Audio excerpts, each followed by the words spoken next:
In Joey's world, the best type of marshmallow is a burnt marshmallow. So we're gonna make brown sugar and toasty marshmallow Rice Krispie treats.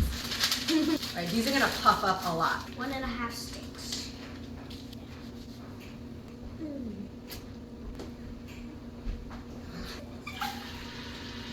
Now it smells better, right? No. Stir that up. Just a little pinch of salt. You stir this, and I'm gonna start toasting the big marshmallows. Stir, stir, stir, which is top. So good. All right, so those are burnt, maybe a little burnt, more burnt than I would like. Just like a campfire. That was so good. Oh my god. This is what Rice Krispies needed this whole time.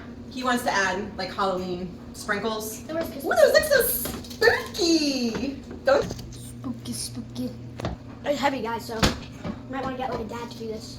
But mom's strong. She's been working out. She's been working out. Are you gonna use the pot again?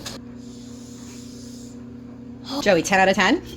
Yeah, on the boom rate, it gets 10 booms. Boom!